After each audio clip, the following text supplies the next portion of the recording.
बिस्मिल्लाहिर्रहमानिर्रहीम। अस्सलाम वालेकुम। मैं हूं डॉक्टर काशिफ मलिक और आप देख रहे हैं पाकिस्तान 360। नाज़रीन, मशरक़ वस्ता में जो जंग चल रही है उसका इफ़ेक्ट पाकिस्तान की मईशत पे बहुत ज़्यादा पड़ रहा है। अगर हम ओवरऑल देखें तो 5 ऐसी चीज़ें हैं जो कि सबसे ज़्यादा इफ़ेक्ट हो रही हैं। सबसे ज़्यादा तवानाई की जो प्राइसेस हैं वो बहुत इफ़ेक्ट हो रही हैं। महंगाई का एक तूफ़ान जो है वो आ सकता है। हमारा जो ट्रेड डेफिसिट है जिसको एक्सटर्नल अकाउंट कहते हैं वो बढ़ता जा रहा है। इसके अलावा रेमिटेंसेस जो हैं वो इफ़ेक्ट हो सकते हैं जीसीसी कंट्रीज से जो कि आते हैं। और आखिरी चीज़ जो है वो फूड सिक्योरिटी है। वैसे तो बहुत ज़्यादा बात इस चीज़ पे हो रही है कि पाकिस्तानी मईशत जो है वो इस किस्म के बाहर के जो शॉक्स हैं वो नहीं सह सकती। लेकिन हम शबर साहब से आज बात करेंगे जो कि हमें प्रोग्राम में ज्वाइन कर रहे हैं। शबर साहब, क्या हमारे पास कोई पॉजिटिव न्यूज़, कोई अपॉर्चुनिटी भी नज़र आ रही है इस सारे कॉन्फ्लिक्ट और क्राइसिस में? बिस्मिल्लाहिर्रहमानिर्रहीम। अगर आप मुझे फॉलो करते रहे हों तो आपने गौर किया होगा कि मैं बड़े वाज़े तरीके से वो अपॉर्चुनिटीज़, जो मुश्किलात हैं वो अपनी जगह पर हैं, मगर मैं वाज़े तरीके से अपॉर्चुनिटीज़ आपके सामने रखता रहा हूँ। और शुरू के दिनों में लोगों को वो बात समझ नहीं आई थी। जो इस वक्त अपॉर्चुनिटी जो ऑलरेडी हमारे पास रियलाइज हो चुकी है, वो ये है कि एक बहुत बड़ा सामान जो मिडल ईस्ट के लिए जाना था, और वो ये एक्सपेक्ट कर रहा था कि वो ये जंग बड़ी शॉर्ट टर्म होगी। वो जहाज सारे कंटेनर लेकर हाई सीज में थे, तो अब वो नहीं जा पा रहे हैं, तो वो उनकी एक बहुत बड़ी तादाद कराची में अब अनलोड कर रही है और transshipment to Middle East in future and even at present. तो वो सारे जहाज ट्रांसशिपमेंट हो रही है।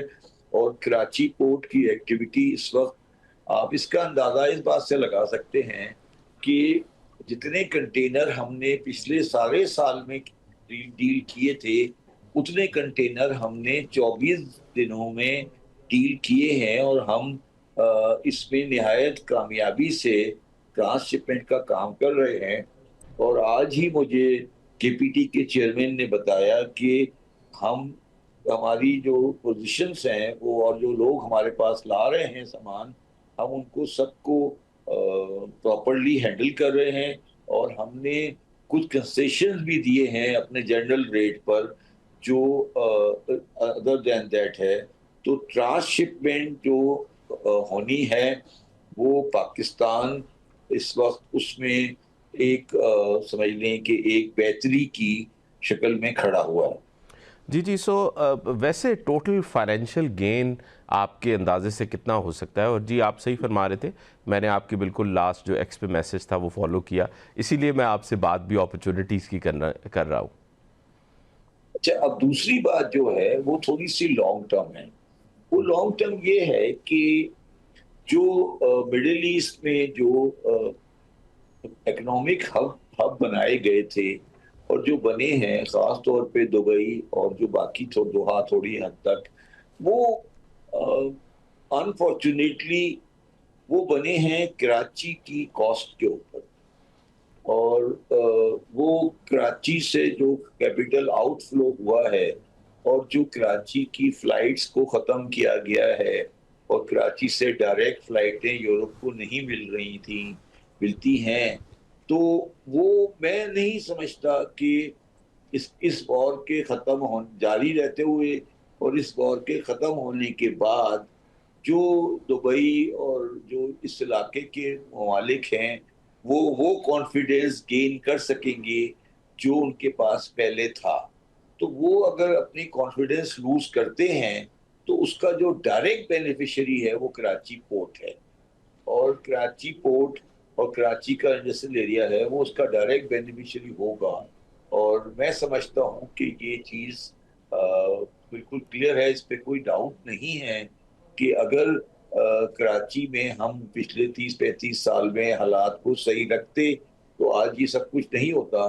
मगर अब वो बाय डिफॉल्ट होने जा रहा है, और उसका वो हमारे लिए एक अपॉर्चुनिटी है। जी जी। अच्छा शहबाज साहब, पाकिस्तान के काफ़ी लोग, और कराची का आप बार बार मेंशन कर रहे हैं, कराची की बहुत सी इन्वेस्टमेंट जो है वो एक या दूसरे तरीके से गल्फ़ में जाके मुख्तलिफ़ मुल्कों में सेटल होती है, जिसमें लीडिंग कंट्री तो यूएई है, वो चाहे प्रॉपर्टीज़ में इन्वेस्टमेंट हों या दूसरी किस्म की जो इन्वेस्टमेंट्स हैं वो हों।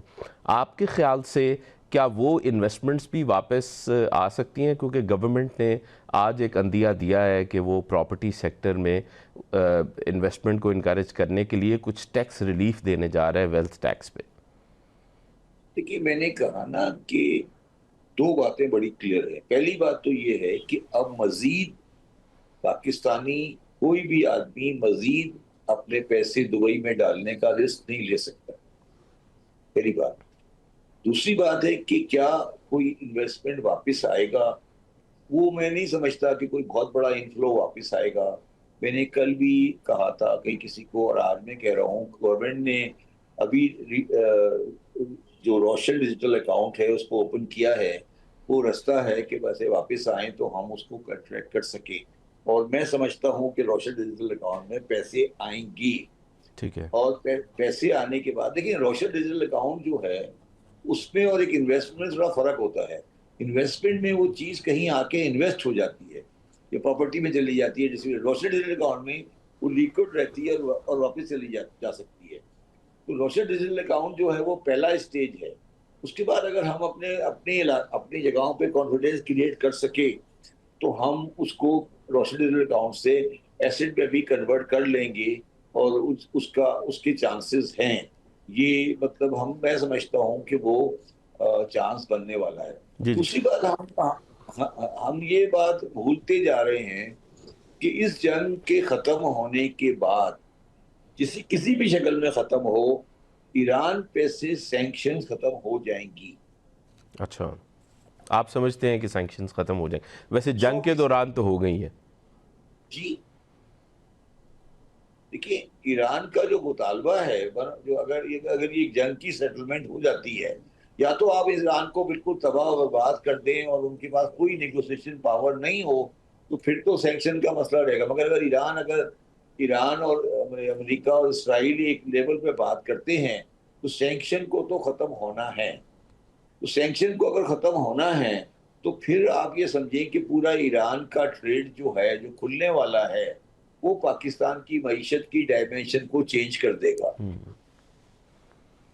जी जी, क्योंकि हमारी एनर्जी नीड शबर साहब, अगर हमें ईरान का सस्ता तेल मिल जाए और ईरान से गैस मिल जाए, तो हमारा तो जो इंपोर्ट बिल का सबसे बड़ा मसला पड़ा हुआ है कि हम $10 बढ़ते हैं तो $1.5 अरब का बोझ पड़ जाता है हमारे इंपोर्ट बिल पे, हम उसको काफ़ी हद तक कंट्रोल कर सकते हैं। तो फिर सर बात ये है ना कि आपके जो बद्दू दोस्त हैं इनको समझाएं ना। ये क्यों क्यों क्यों जाकर अमेरिकनों से गालियां खा रहे हैं? आज तो उसने टेक्निकली, ट्रम्प ने उनको गाली दे दी। इससे ज्यादा गाली क्या जी होगी और? बहुत, जी बड़े बहुत गलत अल्फाज इस्तेमाल किए हैं, मैं वो नहीं, ट्वीट मगर वो तो, मैसेज देख रहा मगर था। गलत दवा इस्तेमाल किए, मगर जिनके लिए किए वो डिजर्व तो करते हैं ना इन अल्फाज। जी, जब आप अपनी सॉवरियनिटीज़ को दे देते हैं दूसरे लोगों को, तो फिर आप कितना को उसको संभाल सकते हैं।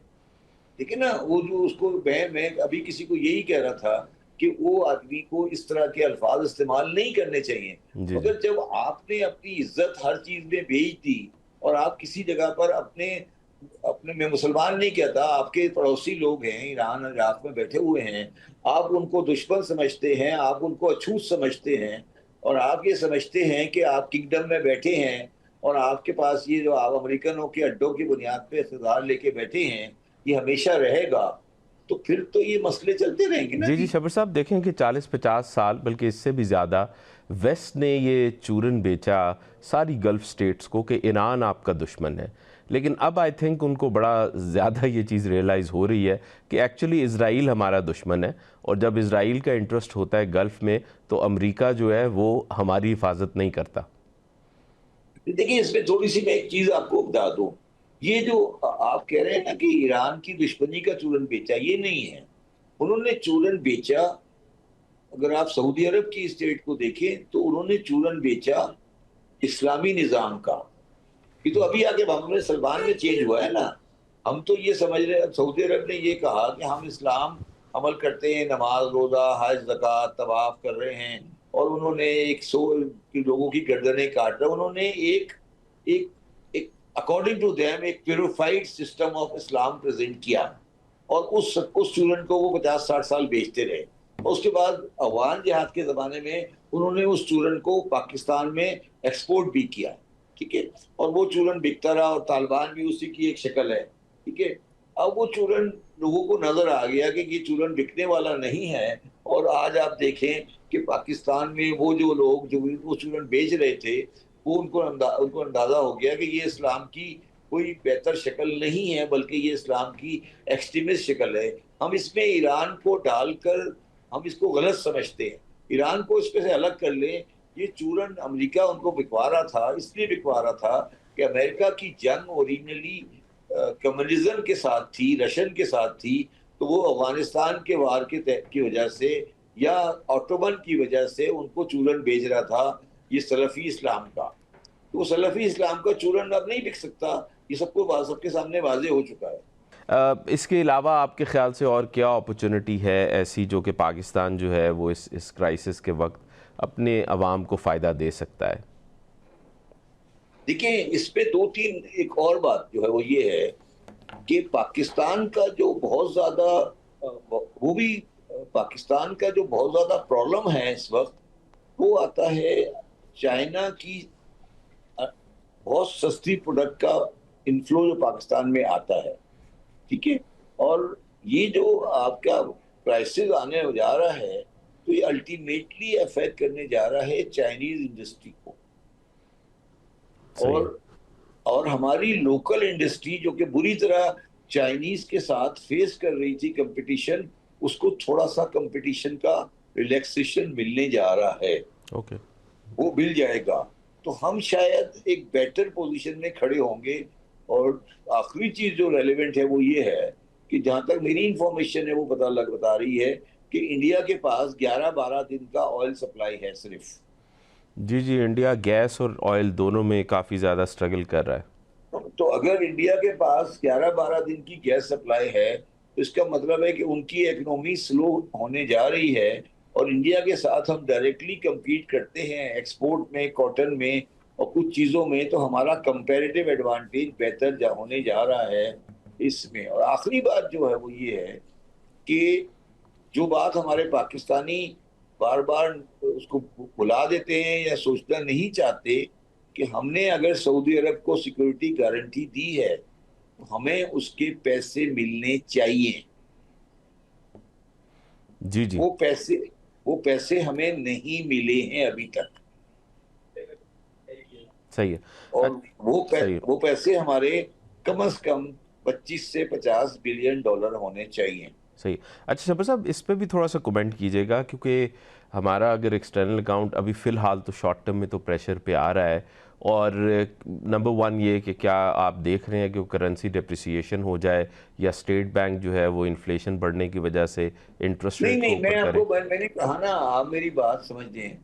मैं आपको कहा ना, कल गवर्नमेंट ने नेशनल डिजिटल अकाउंट के बारे में एक गुफ्तगू की है। मैं आपको बता रहा हूँ ना जी कि पैसा जो होता है वो बिल्कुल लीकेड होता है। आप देखिए पैसे पाकिस्तान में आएंगे, आप इंतजार करें, 2-4 दिन इंतजार करें, आपको नजर आ जाएगी चीज। जी जी। ठीक लेकिन है, रोशन। गल्फ भी तो कुछ अकाउंट्स फ्रीज कर रहा था, कुछ लोगों को कह रहा था कि ज़्यादा पैसा नहीं लेके जा सकते आप। क्या जी? मैंने कहा यूएई जो है वो तो कुछ अकाउंट फ्रीजिंग भी कर रहा है कि जी आप कुछ ख़ास उससे ज़्यादा विड्रॉ नहीं कर सकते पैसे। अगर अगर वो ये कर रहे हैं ना, तो वो खुदकुशी कर रहे हैं। हम्म। अगर वो ये कर रहे हैं ना जी, अगर उन्होंने ये किया कि आप इससे ज्यादा पैसे नहीं ले जा सकते, तो समझ लें कि वो अगले 50 साल के लिए खत्म हो जाएंगे। क्योंकि ये इसीलिए तो चल रहे थे। जी जी। वो तो चलते इसी बात पर हैं कि आपका पैसा वहां पे सेफ है।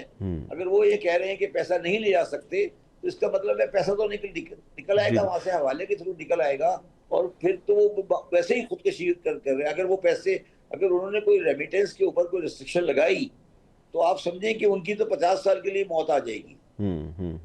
वेस्ट की तो बहुत पैसे सी का इन्वेस्टमेंट जो है वो तो मतलब आपने देखा ही होगा कि लोगों ने नहीं, डेट आप डेट। मुझे बताएं ना जी कि अगर आप आज आपके पास 10 बिलियन डॉलर हो आज, और आप ये भी बिलीव कर लें कि दुबई अमेरिकन जीत जाएंगे, सब आर्गुमेंट से अमेरिकन जीत जाएंगे, तो क्या आप दुबई में इन्वेस्ट करेंगे? जी बिल्कुल सही कह रहे हैं, नहीं करेंगे। जी शबर साहब, आप थोड़े कंक्लूडिंग रिमार्क्स दे दें प्लीज़।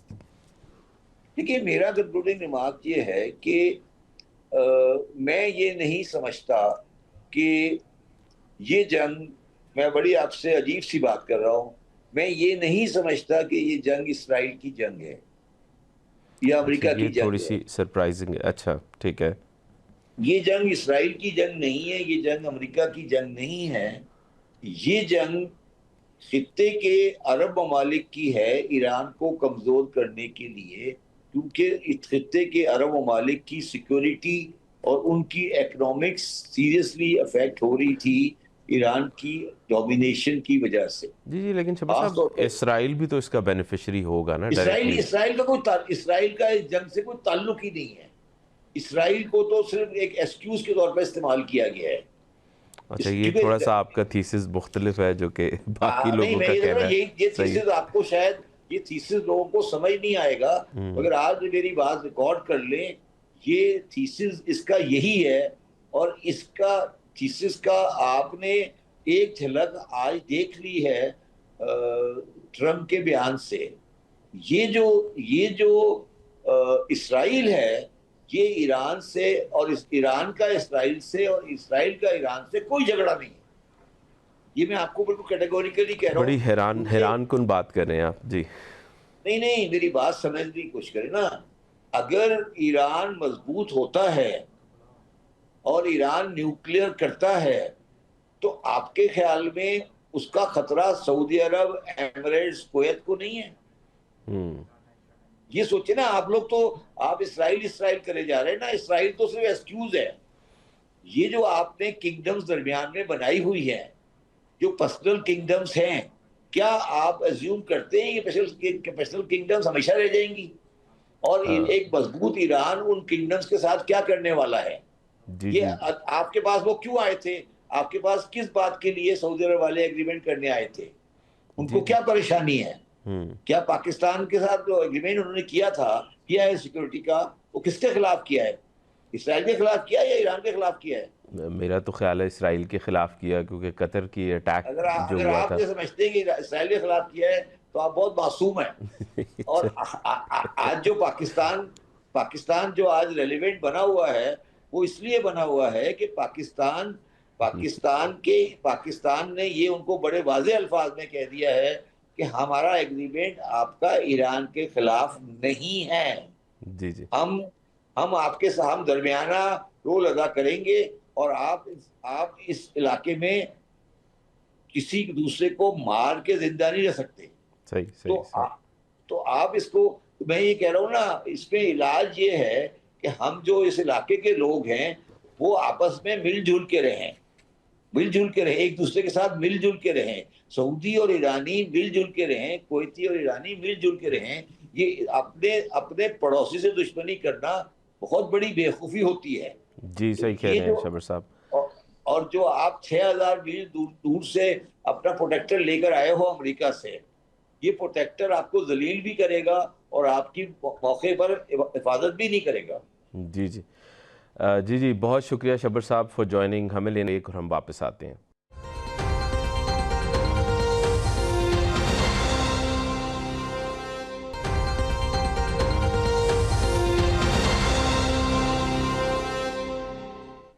वेलकम बैक नाजरीन। हम बात कर रहे हैं पाकिस्तान की इकॉनमी पे क्या इफ़ेक्ट हो रहा है जो मिडल ईस्ट का कॉन्फ्लिक्ट कई 4 हफ्तों से चल रहा है। मुझे प्रोग्राम में ज्वाइन किया है अली खिज़र ने। आप डायरेक्टर रिसर्च हैं बिज़नेस रिकॉर्डर के, और उनके साथ हैं हुमायूं इकबाल शामी साहब जो कि प्रेसिडेंट है पाकिस्तान इकनॉमिक फ़ोरम के।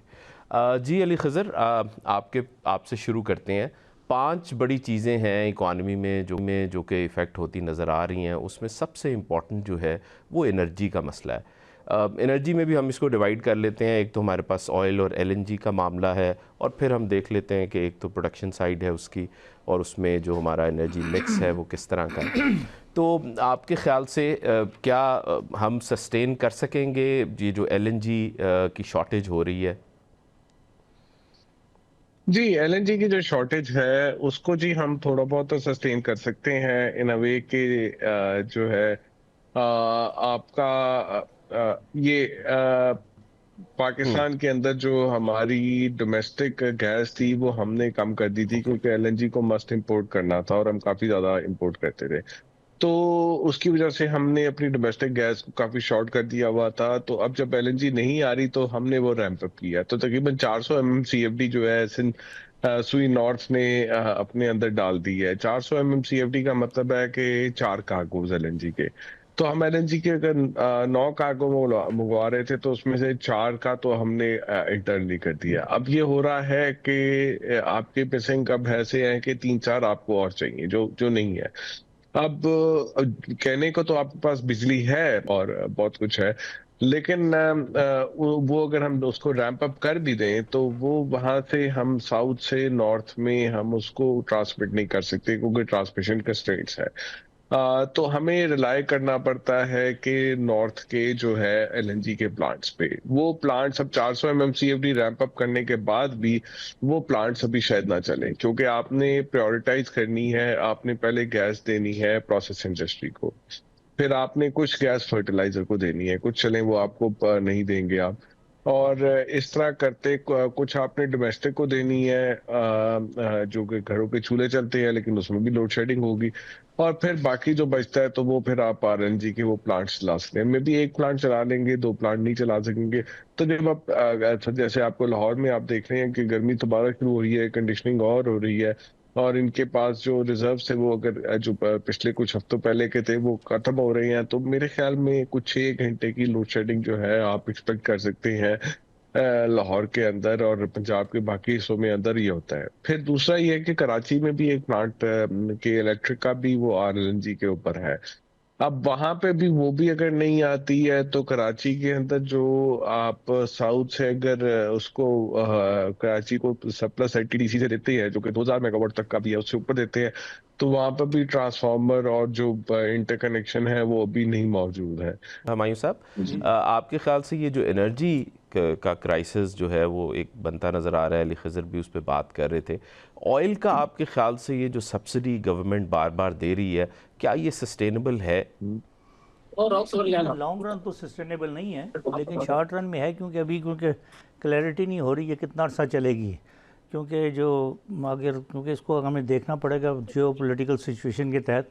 अगर तो ये इशू रिज़ॉल्व हो जाता है तो इशू रिज़ॉल्व हो जाए, और जो लग भी रहा है कि जिस तरह की बातें लग रही हैं कि किसी एक तरफ जाएगा ये, तो उस सूरत में फिर ये है कि अगर आप ऑलरेडी यहाँ कीमतें बढ़ा देते हैं तो इन्फ्लेशन बड़ा एक ज़ोरदार इन्फ्लेशन आएगा मुल्क के अंदर, खासा प्रोडक्शन बढ़ जाएगी, उससे आपकी एक्सपोर्ट भी इफ़ेक्ट होंगी।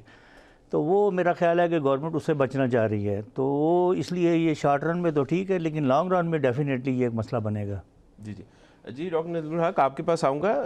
सो गवर्नमेंट जो है वो अपने कोई कंटिजेंसी फंड्स, कोई डेवलपमेंट फंड्स को कट करके सब्सिडी दे रही है ऑयल प्राइसेस पे, और एक उसमें पॉइंट ऑफ व्यू जो हुमायूं साहब भी कह रहे हैं कि इन्फ्लेशन को कंट्रोल करना है। आपके ख्याल से ये सही फैसला है? मेरा तो ख्याल है जी, मैं तो बड़ा पुराना इसका हामी हूँ कि डेवलपमेंट फंड को खत्म कर दिया।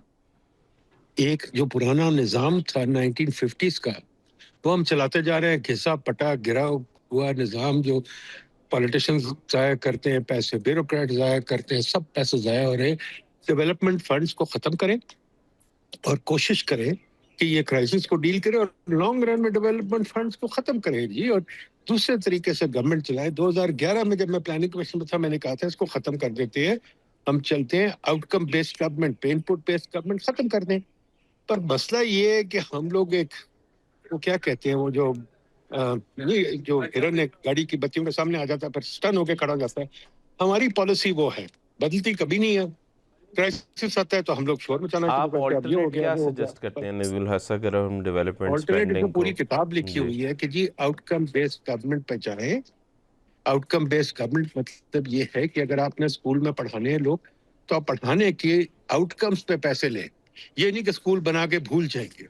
आपने स्पोर्ट्स खिलानी है तो स्टेडियम्स के आउटकम्स पे पैसे ले। ये पैसे नहीं कि 100 स्टेडियम हमने बनाए और एक भी नहीं चल रहा, सारे फारिग पड़े। तो हम सोचें हम कर क्या रहे हैं, 260 यूनिवर्सिटी बना रही है, एक भी नहीं चलती। अनएम्प्लॉयमेंट बढ़ी जा रही है, ग्रेजुएट, और हम यूनिवर्सिटी बनाई जा रहे हैं। तो हमें इन बातों पे सोचना है डीपली सोचना है, पर इन बातों में हम सोचते नहीं है। हम सिर्फ क्राइसिस के वक्त थोड़ा सा होशियार हो जाते हैं, फिर भूल जाते हैं। जी जी, आप सही कह रहे हैं। एडहॉकिज्म जो है वो बहुत ज़्यादा नज़र आता है पॉलिसी में। अली खज़र के पास आऊँगा। अली, एक और बहुत बड़ा मसला जो हमें नज़र आ रहा है, इमेजिन करें कि अगर $60 पर बैरल, जो कि अब कार्ड्स पे नज़र भी आ रही है, प्राइस बढ़ जाती है, तो इसकी वजह से हमारा जो इंपोर्ट बिल है वो तो $10 अरब तक बढ़ सकता है। आपके ख्याल से गवर्नमेंट के पास कोई मैजिक वॉन्ड है कि इसको एड्रेस कर सके? नहीं, ऐसा कुछ भी नहीं है। बड़ा ये इशू है। अभी चलें, आपका यह है कि ऑयल की कीमतों की वजह से आपका ऑयल का इंपोर्ट बढ़ रहा है, तो आपकी कोई तकरीबन आपका 2-2.5 अरब डॉलर का और गालिबन पूरे साल का शायद इससे ज्यादा इन प्राइसेस पे तो 4-5 अरब डॉलर तक चला जाएगा। एलएनजी का बिल बच रहा है। तो जैसे हमने पहले जिक्र किया कि उसकी वजह से एलएनजी की शॉर्टेजेस तो होगी, लेकिन आपका वो बिल बचेगा, थोड़ी कॉम्पनसेशन होगी, लेकिन ऑयल ऊपर जाएगा इनवेरिएबली। वो ज्यादा ऊपर चला गया है, तो जितना सेविंग हो रही है उससे ज्यादा चलेगा। फिर ऑयल डेरिवेटिव है, आपका सारा प्लास्टिक है, आपका सल्फर है, और आपके बेशुमार और प्रोडक्ट्स हैं जो ऑयल के थ्रू आगे प्रोसेस होके बनते हैं, तो वो भी एक महंगे होंगे और उनके ऊपर भी इम्पैक्ट एक आएगा। तो ये दोनों चीजें जो हैं, हमें इसको ये देखना है कि ये बिल बहुत ज्यादा बन रहा है। और दूसरा इसमें फिर ये है कि कल को अगर ये जंग चल जाती है, और जैसे कि ये प्राइसेस आप कह रहे हैं ज्यादा रहेगी, इसका मतलब है कि जंग चलती रहेगी, स्ट्रेट ऑफ हॉर्मुज क्लोज रहेगा। अगर इस प्रेजम्पशन पे आप काम कर रहे हैं कि ये जंग चलती रहेगी और स्ट्रेट ऑफ हॉर्मुज क्लोज होगा, तो फिर आपकी गल्फ इकोनॉमीज जो हैं उनके ऊपर एक हिट आएगी। जी हमारी साहब, अली ये बात कर रहे थे कि अगर गल्फ़ कंट्रीज़ का रेमिटेंस जो है वो बहुत ज़्यादा कम हो जाता है, तो आप समझते हैं कि ये पाकिस्तान की इकॉनमी को एक धचका मिल सकता है? ये बहुत बड़ा कंसर्न है। ये बिल्कुल ठीक बात है। ये बहुत बड़ा कंसर्न है, क्योंकि इस वक्त हमारी जो रेमिटेंसेस है वो हमारी एक्सपोर्ट से ज़्यादा हो चुकी हैं। तो इस लिहाज से ये तो हमारा बेसिक इस वक्त नीड है बैलेंस ऑफ पेमेंट के लिए, उसमें तो बिल्कुल कंप्रोमाइज़ नहीं होना चाहिए। अभी फौरी लगे, लेकिन डेफिनेटली इसका भी फ़र्क पड़ेगा। लेकिन कुछ लोग जो आएंगे, वो अगर छोड़ के भी आएंगे वहाँ से, तो वो डेफिनेटली अपने साथ पैसा लेके आएंगे। तो लेकिन ये है कि ये एक एरिया ऑफ कंसर्न है। अब इसमें देखना ये है हमने कि हम कैसे अट्रैक्ट कर सकें उस इन्वेस्टमेंट को, क्योंकि दुबई में से डेफिनेटली पैसा कम हो रहा है, और ये जो एक एतमाद शेक हुआ है वहाँ पर, तो वो काफ़ी बड़ा है। अगर पाकिस्तान अट्रैक्ट कर सकता है इस चीज़ को, उस पैसे को, क्योंकि यहाँ पर जो टैक्सेस हैं वो इतने ज़्यादा टैक्सेस हैं कि यहाँ लोकल इन्वेस्टर जो है वो भी भाग रहा है। तो अगर आप फ़ॉरेन वाले को तो कैसे अट्रैक्ट करेंगे, लेकिन इसको आपको टैक्सेस का कोई ऐसी रिबेट, ऐसी पॉलिसीज़ देनी पड़ेंगी कि जिससे वो पैसा अट्रैक्ट हो और वो पैसा कहीं और जाने की बजाय वो पाकिस्तान में आ जाए। पाकिस्तान बड़ा पोटेंशियल है अभी, जिस तरीके से आपने ये देखा कि ये हमारे ट्रांसशिपमेंट का बहुत ज़बरदस्त एक एवेन्यू पैदा हुआ है। ये मैं क्योंकि काम भी कर चुका हूँ पोर्ट ग्वादर पोर्ट के साथ, वो भी बेसिकली एक ट्रांसशिपमेंट पोर्ट का ही वहाँ कॉन्सेप्ट था। तो वो मैं समझता हूँ कि पाकिस्तान के पास बड़ा अच्छा पोटेंशियल है। जो एरियाज़, क्योंकि हर चीज़ में कोई ना कोई सिल्वर लाइनिंग भी होती है, हमें वो उसको इनकैश करना पड़ेगा।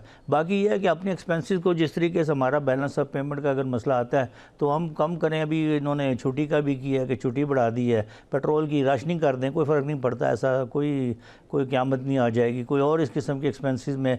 और गवर्नमेंट में ये जिस तरह बिजली का है, आप जिस तरीके से मैंने देखा है कि आप अगर सेक्रेटेरिएट में चले जाएँ, गवर्नमेंट ऑफिस में चले जाएँ, तो वो एसी चल रहे होते हैं, चाहे कोई आप साहब बैठे हुए हैं या नहीं बैठे हुए हैं। तो अगर इस किस्म की भी कोई पाबंदी लगा दी जाए कि जी ऑफिस के अंदर आप एसी पर्टिकुलरली वो ना करें या पब्लिक डीलिंग पे ही करें, तो ऐसी जगहों पर लगाएं जहाँ पे, तो ये चीज़ें करके हम उसको मैनेज कर सकते हैं। लेकिन बड़ी अच्छी है, उसके लिए एक थोड़ी पॉलिटिकल विल की ज़रूरत पड़ेगी हमें। जी, ये डिमांड साइड रेशनिंग बड़ी इंपॉर्टेंट है। डॉक्टर नदीमुल हक के पास चलते हैं। डॉक्टर साहब, एनर्जी मिक्स में अभी भी हमारी एलएनजी पे रिलायंस जो है वो तकरीबन 24 से 25% है, और जो ज़ाहिर बात है एलएनजी की शॉर्टेज हो रही है।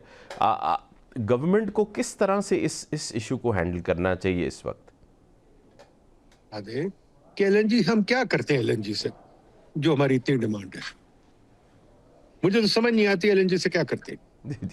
इंडस्ट्री को जाती है, बिजली बनाती है। आपने इंडस्ट्री को इनकार कर दिया एलएनजी देने से। जी।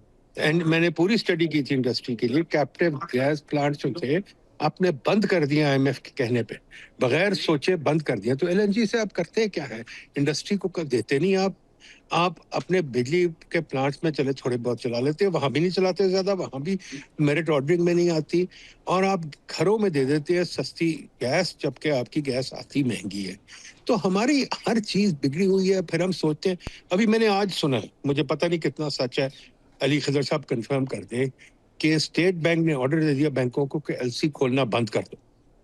तो बड़ी अब ये खतरनाक किस बात है। किस्म की पॉलिसी है? मैंने ठीक है, I अब don't know। एक और जी, जी। चीज मुझे बताइए कि गाड़ियों को चलाना तो हुकूमत इंकरेज करती है, गाड़ियां चलाना हुकूमत इंकरेज करती है, सड़कें चौड़ी कर करके गाड़ियां और चलाओ और चलाओ। हम साइकिल तो चला ही सकते, गाड़ी चलानी पड़ती है। हुकूमत इंकरेज करती है बड़े बड़े घर बनाओ, बिजली ज्यादा इस्तेमाल हो, फ्लैट्स तो आप बना नहीं देते। आपका रहन सहन का तरीका सारा एनर्जी इंटेंसिव है। मैं 30 साल से या 40 साल से इस पे शोर मचा रहा हूँ, कोई इस पे बात करने को तैयार नहीं। तो ठीक है यार, अब लोड शेडिंग खाओ, आराम से अपना गुजारा करो। जी जी डॉक्टर, रेमिटेंस पे शॉर्ट हमारा टर्म कोई को ये तो लॉन्ग टर्म सोल्यूशन आप बहुत अच्छा नहीं, तो सजेस्ट कर शॉर्ट रहे टर्म में हैं कि मेरी शॉर्ट टर्म में जिंदगी अब गुजर गई। हम मेरी अब जिंदगी गुजर गई ये प्रोग्रामों में ये कह के शॉर्ट टर्म है, लॉन्ग टर्म कोई नहीं। जी यार long term is a set of short terms too. अगर जी आप जी कोई डिसीजन नहीं लेना चाहते और आप यही करना चाहते हैं कि शॉर्ट टर्म चलो कुछ कर लो, तो ठीक है यार, मर्जी है। That's a choice we make. That's a choice we make. यार बात सुनो एक minute, that's a choice we make. ठीक है जी ना जी जी? ओके, मैं अली खज़र के पास आऊँगा। अली, एक और बात ये की जा रही है, इस एनर्जी मिक्स को हम और लोकलाइज कर सकते हैं थर कोल को इस्तेमाल करके। ये कितनी को प्रैक्टिकल सजेशन है कि हम इंपोर्टेड कोल की जगह लोकल कोल इस्तेमाल करना शुरू कर दें? अच्छा, हम लोकल कोल को ऑलरेडी इस्तेमाल कर रहे हैं और हमारा इंपोर्टेड कोल से कई ज्यादा लोकल कोल यूज हो रहा है, तो बिल्कुल उसको रैंप अप किया जा सकता है। उसमें टाइम लगेगा, बट सबसे बड़ा प्रॉब्लम ये है कि जो हमारा थर कोल है वहां से ट्रांसमिशन करने के जो मसले हैं उस पे हम हल नहीं कर रहे। वो हम उधर से ट्रांसमिट करके उस बिजली को किधर लेके जाएंगे? वहां पे साउथ के अंदर आप इंडस्ट्री लगाएं ज्यादा से ज्यादा, जिसकी वजह से ये है कि लोकल कोल को हम यूज कर रहे हैं तो उसको खपते हैं उसको। अब आप कहते हैं कि जी थर पे कोल बनेगा और वो काशिफ भाई के घर डिफेंस फेज 6 में लाहौर में ये एसी चलेगा, तो ये बात तुम समझ नहीं आपके आती ना, घर तो भी वहां पे चलेगा, उसका मेरे घर इस्तेमाल खाली करें। क्यों चला रहे हैं? जी जी ठीक है, अब वो कहेगा। और तो मेरे ख्याल में थरकोल को बिल्कुल रैप अप किया जा सकता है और करना चाहिए। अब इसके साथ साथ जो है उसकी प्राइसिंग को ऐसा करना चाहिए कि वहीं पे साउथ के अंदर इंसेंटिव हो इंडस्ट्री का लगने का, और वहां पे उसकी कंजम्पशन भी हो। और इम्पोर्टेड कोल तो हमारा है थोड़ा बहुत, उसको भी आप रहने दे। दोनों इम्पोर्टेड कोल बहुत ज्यादा तो नहीं है। हाँ, ये साहिवाल में जो इम्पोर्टेड कोल है इसको हमें रिकंसिडर करना चाहिए। कभी इतनी दूर से कोयला हम जो है उसको लेके आते हैं, एक पोल्यूशन भी करता है, उसकी कॉस्ट भी है। तो हमें क्या जरूरत है यहाँ पे करने की? यहाँ पे हमारे पास गैस टिप है तो गैस को उस पे हम चलाएं। तो मेरे ख्याल में ये चीजें रिविजिट करने की कोई जरूरत है कि इंपोर्टेड कोल जो पोर्ट पे है उनको चलने दें और थर कोल को रैंप अप करें, और साउथ के अंदर आप इस बिजली के इस्तेमाल को ज्यादा करें। दूसरी बात जो नदीम साहब अभी कह रहे थे कि जी बिल्कुल एक बड़े बैंक ने मुझे भी कल ये उस बात हो रही थी वहां पे ट्रेडी में, तो उन्होंने ये कहा है कि जी हमें जो ये कहा गया है कि नॉन एसेंशियल इंपोर्ट जिसमें आपकी गाड़ियां आ जाती हैं, जो आपको पता है आजकल चाइनीज गाड़ियां बहुत ज्यादा आ रही हैं, उस पे कटेल किया जाए। तो अगर वो नॉन एसेंशियल इंपोर्ट को कटेल कर दिया जाएगा तो आपकी गाड़ियों और इन चीजों की जो मोबाइल फोन और मशीनरी जो है इस पे इंतजार पे बढ़ जाएगा। बहरहाल ये एक बैंक ने अभी इसका जिक्र किया है, और अगर ये कीमतें ऊपर रहती हैं और कुछ महीने ये हालात और कुछ हफ्ते ये हालात रहते हैं तो यकीनन नॉन एसेंशियल इंपोर्ट जो है वो उस पर कटेलमेंट अच्छा अली, होगी। क्विकली जी इस पे भी कमेंट कर दें कि हम ऑयल बिल को रोते हैं हर वक्त, हमारी बहुत ज़्यादा कंजम्पशन पेट्रोल की है। अगर गवर्नमेंट जो है वो ऐसी पॉलिसी लेके आए कि जी ईवी गाड़ियों को इनकरेज करें आप, तो इससे बेहतर टाइम और क्या हो सकता है? बिल्कुल, कुछ शक ही नहीं है। ईवी गाड़ियों और खासतौर पे ईवी बाइक्स के ऊपर बहुत ज्यादा फोकस होना चाहिए। आपका जो पेट्रोल है आपका वो उसका 40 से 50% तो बाइक्स इस्तेमाल करती हैं, तो जी बाइक्स को आप जितना कन्वर्ट करेंगे उतना अच्छा, गाड़ियों को भी करें। और इसमें जी ठीक है, हुकूमत टू ने आप व्हीलर्स, देखिए थ्री कि व्हीलर्स, ईवी, फोर व्हीलर्स। जी जी जी, उस पर टैक्स वैसे ही कम है तो और टैक्स उसको कम रखे, आगे बजट में बढ़ाए ना। हाँ, और ये बल्कि हाइब्रिड जो न्यू एनर्जी व्हीकल है जिस पे टैक्स कम है उसको बजट में बढ़ाने का सोच रहे थे, वो भी नहीं बढ़ाना चाहिए। तो और रजिस्ट्रेशन भी आप देखें, इस वक्त ईवी की रजिस्ट्रेशन जो है उस पर 95% रिबेट दी हुई है पंजाब गवर्नमेंट ने, और शायद कराची में भी ऐसा ही है। फिर उसके ऊपर जीएसटी 1% है वर्सेज 25% इक्विवेलेंट आइस कार्स। तो वो है, इस चीज को कंटिन्यू रखना चाहिए जी जी सही है। मैं ताकि हुमायूं साहब इसकी के ज्यादा पास से ज्यादा आऊँगा। आगे चले। हुमायूं साहब, एक और जो बड़ा एलिफेंट रूम में है वो है आईएमएफ का प्रोग्राम पाकिस्तान इकॉनमी पे प्रेशर रखता है हर बात पे। सो हमें छोटी छोटी चीज़ों के लिए इजाज़त लेनी पड़ती है, ये टैक्स बढ़ाएं ना बढ़ाएं, किसी को टैक्स रिलीफ दें ना दें, सब्सिडी होनी चाहिए नहीं होनी चाहिए। तो आपके ख्याल से अभी भी जो रिव्यू चल रहा है उसके तनाजुर में आगे आईएमएफ की तरफ से और प्रेशर आएगा हमारे इकॉनमी पे? वैसे तो मैं आईएमएफ को हमेशा से हमारी बड़ा, मैं समझता हूँ बड़ा तारीख चैप्टर है हमारा, कि जो हम IMF में अभी तक हैं, और हर दफ़ा हमारी ये कोशिश होती है कि IMF का हमें नया प्रोग्राम मिल जाए, लेकिन बहरहाल क्योंकि अब हम हैं तो हमें इस वक्त तो उसी के साथ चलना है। लेकिन मेरा ख्याल है कि इस दफ़ा कोई ऐसी कोई लंबी चौड़ी, आई डोंट थिंक पर्टिकुलरली अब ये जो सिनेरियो आ रहा है, अब ये जिस तरह गल्फ वार का आया है, अभी मैं सुन रहा था कि वर्ल्ड बैंक IMF दोनों जो हैं वो इसके लिए स्पेशल कुछ बल्कि प्रोग्राम भी, जिस तरह कोविड में उन्होंने शुरू किया था, तो उन ममालिक पे जिन पे अफेक्ट हो रहा है, ख़ासतौर पर आयल का, उसमें पाकिस्तान भी आता है डेफिनेटली, तो वो शायद इतनी सख्ती नहीं करेंगे, और वो प्रोग्राम आपका जो है वो तकरीबन मेरे ख्याल के मुताबिक वो क्लियर हो जाएगा, क्योंकि आपका वो बेसिक जो एरिया ऑफ कंसर्न था वो टैक्सेस का ही है, जो टैक्सेस शॉर्टफॉल का है, लेकिन प्राइमरी सरप्लस है आपके पास उस तरफ दूसरी बाकी और बहुत से एक्सपेंसेस। डॉक्टर साहब ने बात की है डेवलपमेंटल एक्सपेंसेस की, BISP की मैं बात करता रहा हूँ कि 700 अरब रुपये आप दे रहे हैं फेडरल बजट से। आपका ये जो आपकी हैं, ये जो डिस्कोज़ हैं, जो डिस्ट्रीब्यूशन कंपनीज़ हैं, ये प्रोविंसेस को क्यों नहीं देते? आप इसके ऊपर 1300 अरब रुपये आप क्यों खर्च करते हैं अपनी फेडरल बजट से? बहुत सारे इस किस्म के और हैं। ये आपका डेवलपमेंट बजट में आपने इनके लगाए हुए MNAs के, MPAs को आप देते हैं।